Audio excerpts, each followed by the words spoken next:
Welcome to episode 35 of Sports Talk on Our Time. My name is Frank Verdecchia, and I am here with retired Pittsburgh Trib sports writer Jerry DiPaola. And Jerry, today we have a special guest who we just have a little bit of technical issue, but we have retired Pittsburgh Post Gazette columnist Bob Smizik. Bob, And Pittsburgh Press, Frank. Don't forget the that's Pittsburgh right, and Press. Pittsburgh Press. Bob, thank you very much for coming on. Hey, my pleasure, gentlemen. Well, Franken was a copy editor at the Trib. We worked together for several years, and when I retired, he said to me, "Let's do a podcast." I said, "Why?" He says, "Well, because we have a lot of opinions. Because we would work at nights at the Trib, and we would shout opinions back and forth at each other." And I know what you're talking about. yeah, and so once I retired and I got some time on my hands, we decided to do it. So we're doing it now. We've been doing it since last June, and it's worked out pretty well. We've had some pretty good guests on that lately. You were preceded last week by Joe Starkey, Joe, who he is doing a great job now at the Trib. Oh yeah, He's doing a great job at the PG. He's very back. impressed with his work. He's back at the Trib. He did that story on Mike McCarthy's former home. Did you read that story? Yep. Yeah, he did a nice job on that. He's back at the Trib now. We're happy for that. And but I wanted to start out our discussions here tonight, and we'll go talk sports too. But the newspaper industry, since you got into it back in the '60s, when I was not even in high school, I remember reading you. You were the Pirates beat writer for a long time at the Press, and you did several other things before you became a columnist. But what is the state of the newspaper business right now, and what's your opinion on whether or not the Post Gazette, they said they're going to close on May the 3rd. Are they really going to close, or do you think someone's going to step up and rescue them? Well, from all that I read and heard, it looks like there's a good chance someone will step up and attempt to keep the paper alive. But how they do that is a completely different issue. They're going to cut staff? Are they going to lower salaries? Those things are all important. I don't know how much staff they'll be able to keep if they do that. So I'd say there's a 60-40 chance it will continue. Yeah, I kind of think that's going to happen too, but they might have to do it with a reduced staff. But the business has changed so much. I guess Frank and me and you got into it at the right time, and we got out of it at the right time. That's for sure. That's not right. I feel I was in the golden age. Jerry, when I first started at the Press I started in '69, but in '72, I was covering the Pirates. I would type my story. I would turn around and give it to the Western Union guy. Right. He would type the story. Oh, he would send it to the Post Gazette. They would send it upstairs to the line of typists. They would type the story. So now one person types the story, not three. Yeah. We've evolved from that, thank goodness. But let's talk some sports here, Frank. Get us started here. Let's. I guess the McCarthy thing is the thing we wanted to talk about first of all tonight. Yeah, Bob, I kind of see McCarthy as like a safe hire from the Rooneys. I mean, it's nothing. You're not taking a chance on a young guy like they have before, but you got a guy. It seems like you kind of know what you're getting with Mike McCarthy. I was just wondering what you thought whenever you heard that Mike McCarthy was hired. Well, I wouldn't call it a safe hire. It seems to me that he had very good credentials when coming into the job. He won a Super Bowl before his last year in Dallas. He had 3 straight 12-5 seasons. People were very upset because they wanted the young genius. They wanted Shula's grandson. If his name was Shular, they probably wouldn't have wanted him. But, that's it. For every McVay who succeeds and has a great coaching tree, there's 5 other guys, young geniuses, who fail. And that's just like Robert Saleh got fired of the Jets, just got hired, I think, by the Titans. I'm not sure who hired him. A lot of these guys don't make it. Dick Haley's not Dick Haley. Todd Haley is another example. So I don't call it a safe hire. I think it was a good hire. I know people are really disappointed. They view it as another Tomlin. Well, he's not another Tomlin. He's an offensive guy Tomlin was a defensive guy. He's never coached in Pittsburgh before. He is from Pittsburgh. They're not remotely similar, other than they both coached a long time in the NFL. And I have no problem with that. Kansas City hired Andy Rooney, who had extensive experience in the NFL. He did. Andy Reid, excuse me. He did pretty well. He did a little better than Andy Reid, even. And I'd say, Bob, looking at Andy Reid too, sometimes a coach just needs a change. And I mean, if Tomlin wants to get back into it, maybe that happens to him. But Mike McCarthy, it seems like when you go to Dallas, that's not good for any coach. And even like you said, he had those 3 12-win seasons. And in 2021, you have to remember, a coach is only as good as his players. And Tomlin, who went out with the fan base very angry at him. He didn't have a quarterback since 2 years before Ben retired. Ben got hurt that 1 year, wasn't that good the next year, and then the following year he was terrible, and they have not been able to replenish the position. So I think, and I know no one's going to agree with this, I think considering the circumstances, Tomlin didn't do all that bad in his final 5 or 6 years here.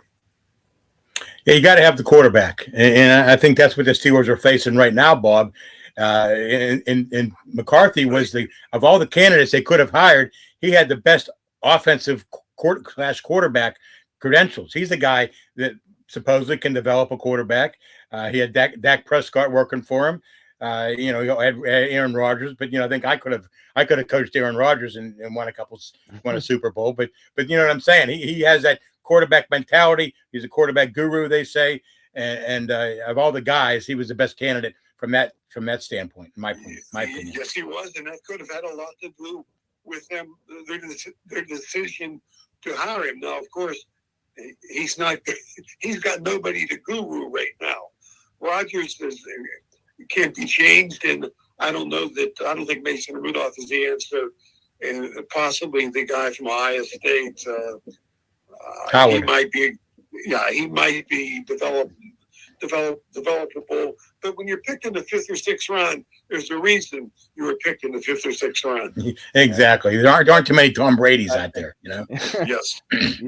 Yeah. I think if you're hoping for Will Howard, that's who knows. I mean, it's a pipe dream. I think fans are putting too much faith in Will Howard, and but Bob, like you're saying how well Tomlin did. I also think sometimes a coach can be their worst enemy, and Tomlin never had a losing season. And when you're picking 21st to 25th every year, that kind of hurts a little bit. Oh, they never had a chance. Well, let me back up. Drafting Kenny Pickett, to me, is the downfall of this organization. Exactly, yeah. They had a chance to get a quarterback that year, and they took the wrong guy, and I guess they wasted 2 years trying to develop him. Maybe it was 3, I'm not even sure. It was just 2, yeah. Just 2, and then they brought in a couple of well-established veterans who were somewhat over the hill, and it's where they stand today. But if they had more wisely used the Pickett pick, and I'm not saying a quarterback then, maybe a better building block, and hope they get a quarterback next year, but taking him that year, that also negated them taking someone the next year. But I hear this all the time from people, Bob, that the Steelers should take a step back and maybe play Will Howard this season and finish 3-14 so they can draft a great quarterback in 2027. Does that make any sense to you? And Art Rooney made the point you don't want to waste a year, and I kind of agree with him. Every year is precious, and you shouldn't waste a year just because you might, draft a Ben Roethlisberger in the top 10 of the draft in 27. Well, it can go either way, but I kind of think maybe that's what they need to do because they have no hopes of getting a quarterback this year. I mean, they're drafting them down low. They have a lot of trade chips, but I don't think they can move up to get anyone who's they're really going to love unless it's the guy is going to go first, and I doubt he'll be available. So I have no problem with doing a dumping.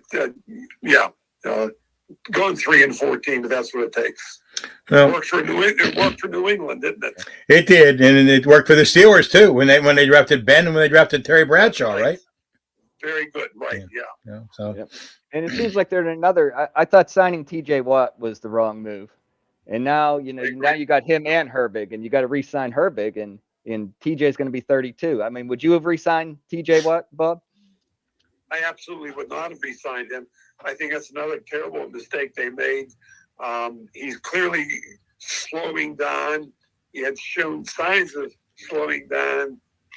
Seemed to be a bit injury prone. And to me, right now, he's definitely in decline. I'm not quite sure how many more years are on that contract, but it's a lot, and it's really hurting them to rebuild the team. Yeah, they're going to have a hard time trading T.J. Watt, I think, with his $42 million annual salary. And they have to pick up some of the salary, I would think. Yeah, and I guess there's some dead money that goes back on the cap when you trade a guy who has a multi-year contract and a big signing bonus. I think that dead money would really be disastrous. Right. From what I've read. Yeah. But they signed him, so they have to live with him. Just like they signed Kenny Pickett and blew that first round draft choice in 2022. So they do have a lot of work. The roster isn't bad, but I think it needs a lot of work, and I think you're probably at least 2 years away from being a serious contender. They're drafting a good quarterback and developing him away from being a serious contender. If they're able to do that in the next 2 years, and that's problematic. But let's switch gears here, Bob. And I know you follow the Pirates very closely. Like I said, you were the press's beat writer for several years in the 70s. They tried to they signed this Eugenio Suarez, and Frank and I were talking before that the Pirates might have even offered more money than the Reds offered, but he went to the Reds. They did a couple things this offseason, but they're still about 1 or 2 bats away, aren't they? They definitely are, and if they really wanted Suarez, they should have offered him a lot more money. Someone said he liked the situation in Cincinnati. It was a better hitting field. But guys that are, I think he's 36, they're usually primarily interested in one thing: money. And I think if the story we're getting, and who knows if it's accurate, is that they offered pretty much the same amount of money. Well, what if they had offered $4 more million than the Reds were offering? Maybe he would be here. I mean, I know that the guy who used to work for the Pirates, writes for the Athletic. He was the GM for the Reds. Bowden. Yeah. Jim Bowden, is that his name? Yeah. Jim Bowden. Bowden, no, sorry. He absolutely crucified them today for not doing that. And I think he's right. This guy he's out there for the money. I don't think he's out there for better playing condition or possibly a better team. Who knows if the Reds will be that much better than the Pirates? Have they done enough this offseason to become at least a contender for a wild card spot, by September? I suppose they have done enough to be a wild card contender, but they have no bat behind the plate. Henry Davis has just been horrible. Good defender. No bat at third. No one at third. The shortstop probably isn't a good hitter. The center fielder had a horrible year last year. The first baseman had a really nice year, but he doesn't play against left-handed pitching. That's about 25 to 30% of the time. Right. They have no one to fill that role. So they still have a lot of holes. They have a great young pitching staff. They are improved offensively. I don't see them breaking 500. Well, Bob, in all your times have been around covering the Pirates and as a columnist, have you ever seen a pitcher in Paul Skeens' class at that young of an age and that early in a career? I've never seen anything like that guy. Everything about him, his pitching, his poise, his public presence, his leadership in the locker room, that is really, really rare. and they are so lucky to have him. You know, he wasn't a definite. I mean, he was the probable first pick, but there were other players out there that teams were considering him. So they did a great job of hiring him. They've done a great job of developing him, but they're only going to have him for another year or two. That's why he said you got to spend a few extra $1 million this year to get yourself a third baseman. They should have done it. I mean, I think his window closes sometime next year. Well, this is if the Pirates have a winning team, this can be a good baseball time, right? I think the fans would definitely get behind this team if they ever started, to play respectable baseball through the summer. Oh, there's no question about it. I think the interest in baseball has been revitalized, not just in Pittsburgh, everywhere, because of the tremendous interest there now is in sports. You know, to bring up when I covered Roberto Clemente's game where he had his 3,000th hit, there were 15,000 people there. If that game happened today, there would be 39,000 people. There'd be standing room. So the interest in sports is just skyrocketed. I give a lot of that credit to ESPN. I give a lot of that to fantasy baseball, too. That really gets a lot of people involved. So I think if they put a good team on the field, they will really the community will really get behind them. So quick sidebar, Bob. I talked to Sam Shillow Jr. every once in a while, and he told me there was more people at the Pitt football game that day than to watch Clemente get his 3,000th hit. That's probably accurate, right? It's probably accurate. And I'll give you a better story. Which event do you think led the sports page that day? It was a Pitt game, right? The Pitt game led the sports page. That's right. Clemente was about a third of the way down on the right-hand side. Can you believe that? Oh, wow. That's great. Wow, that's amazing.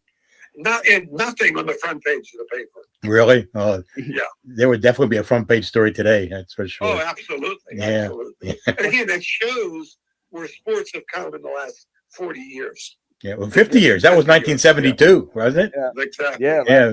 Boy, you date me, Jerry. That was the year I graduated high school. I was a freshman at Point Park that day. You know? And I was covering Pitt. I was 16 at the time. Oh yeah. Jeez. Well, too, Bob, in the 70s, that was probably the best decade for the Pirates. And like you said, I mean, I've looked back and done research on those seasons, and I've looked at attendance, and there were a lot of times it was fewer than 1 million people that went to games the whole season, and they were in it every year except for 2 seasons. They were in it every year, and people still weren't showing up like they would up today. They won. From 7. I think they. I'm not going to get into an argument. I think they were in it every year during that decade. I can't quite recall 78. They had one losing season in the whole 70s. I think that's a good story. You're right. Yeah. They had a losing season, but do you know that they were not eliminated from the pennant race until a day after the season ended? That's a true story. Oh, man. San Diego had to fly clear across the country. I remember the story, yeah. The Pirates had to sweep them, and then the Cubs had to lose in Chicago. This is the day after the season. Yeah. About 2/3 of the way through the first game, the Cubs won. They canceled the second game. The Pirates had a losing record, but they could have won the division the day after the season ended. Wait, what season was that, Bob? 73. 73. Oh, that was the year Manny Sanguillen played right field, right? Exactly. Until about June 1st, right? Oh, not the whole season, right? Yeah. Makes me wonder in today's playoff, the way they do the playoffs today, the Pirates might have won another World Series or 2 in the 70s. Yeah, that's for sure. They unfortunately they ran into the big red machine, and before that in '74, the Dodgers had Hershiser, 2 Hall of Fame starters, Hershiser and Sutton. So they just ran it, and then even more recently they ran into the guy from the Cubs who was absolutely in 2015. I'm blanking on his name, but no one could hit him. And he shut down the Pirates. He shut down Garrett Cole that night. Yeah. Yep. Yeah.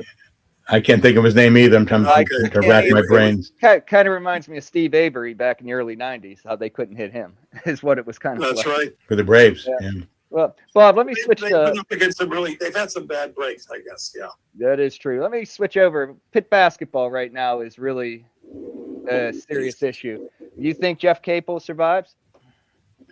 That probably depends on how much his buyout is.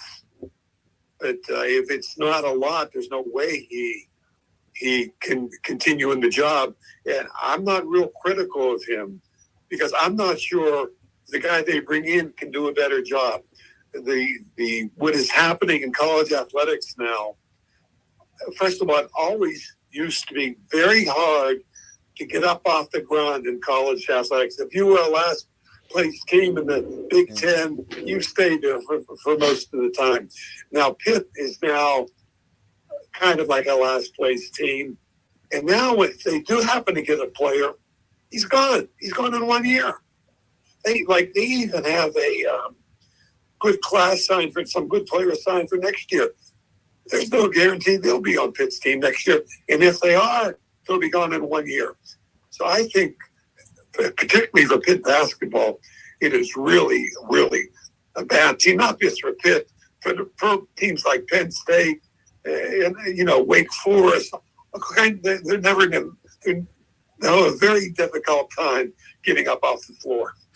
From what you know about the machinations at the University of Pittsburgh and the money available, to sign these players and the good coaching staff, do they have what it takes to be competitive and to win not just be competitive, but to win championships in the ACC in football and or basketball? Well, in basketball, basketball is quite obvious. They don't have what it takes to be competitive. In football, they had a nice season last year, and I thought maybe they'd lose their quarterback, but they brought him back, and I'm sure I gave him a very handsome contract, which limits their ability to play other players and makes you wonder if he has a great season next year, if they'll be able to hang on to him. Because at that point, he might say, I want to go to a winner.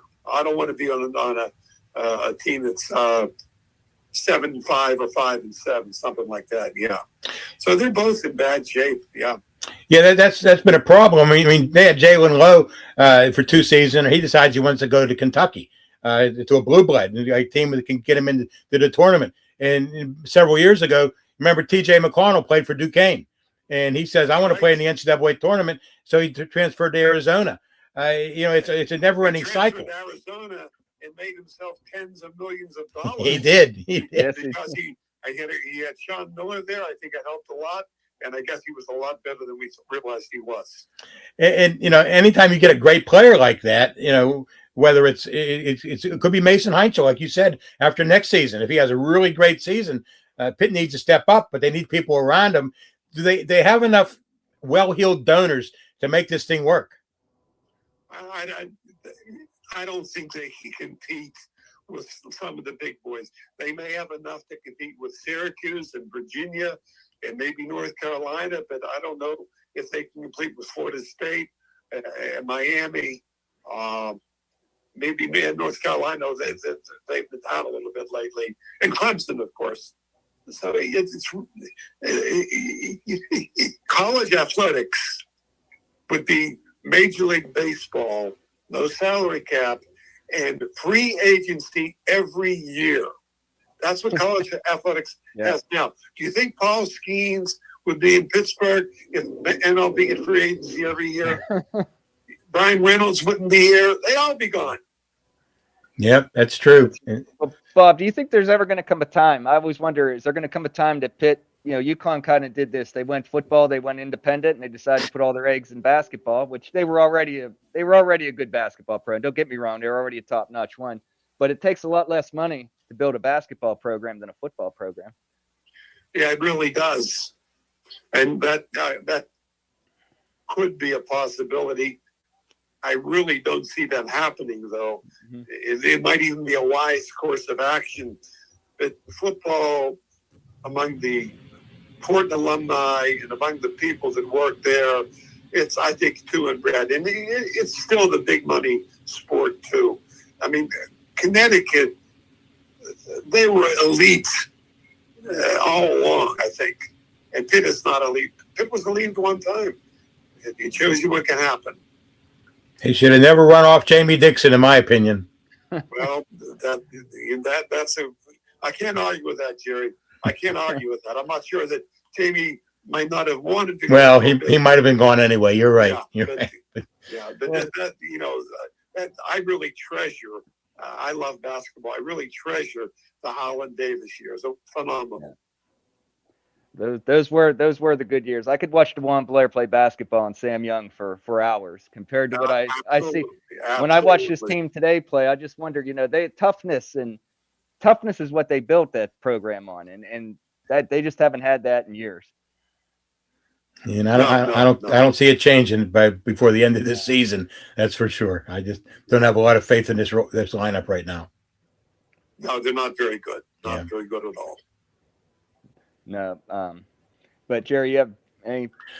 Well, Bob, we appreciate you coming on tonight. I assume I know by the way you're talking, you still follow sports pretty closely, but it's kind of nice to sit back and put your feet up and cover sports and not have to write a story every day, right? It certainly is, and I don't have to watch every game and try and what kind of questions am I going to ask, analyze it. I just sit back and relax and enjoy the games. It's wonderful. It is nice to watch the games and not have a vested interest and worry about who's going to be the starting right guard for the Steelers, backup right guard for the Steelers next season. Exactly. Who's going to be their holder? Kind of crap we used to worry about all the time. But it was a good career. I'm not saying that. The Trib treated me really, really great, and I enjoyed my 33 years there. But and I'm as you enjoyed your time at the Press and Post Gazette. Absolutely. Yeah, and I still miss reading your columns, Bob. That was that's an era that will never come back. I mean, I can remember as a kid when loving the Pirates in the early '90s, and I'd read your stuff, and it would always be you'd always find a way to let me know that the Pirates weren't going to make the playoffs, and then they ended up making it. I would be like, my God, this guy's so Jesus. You see, you can say it, he's so negative. I say I was realistic. That's right. Exactly. Well, I always said this too. I said this to Jerry. I said, you knew how to be, without being insulting, you knew how to be, what's the word I'm looking for, Jerry? You knew how to be critical of things without being insulting. That seems like a lot. That's a gift. I believe you was something Bruce Keeson said to me. I had just left the Pirate beat. It was on, Bill Curry made a big deal about it on TV.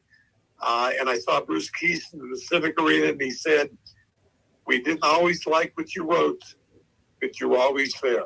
That's right. That to me is the greatest compliment. That's right. You can put that up in big letters at your house, a big sign. But it was a treat. I delivered the Pittsburgh Press newspaper back in the day, and it was a treat when I opened it up when I got home and I saw your column, "Things I Think I Think." People still love that. I used to love those columns. I used it, and these people don't write them that much anymore, and it's a shame. Rarely see them anymore. I know. Yeah, they were little nuggets of opinion that really would capture me, and that got me interested in the newspaper business. To tell you the truth. Okay, great. Yeah, no one writes them anymore. That's true. Yeah. Well, thanks so much for being on tonight. We really appreciate it, gentlemen.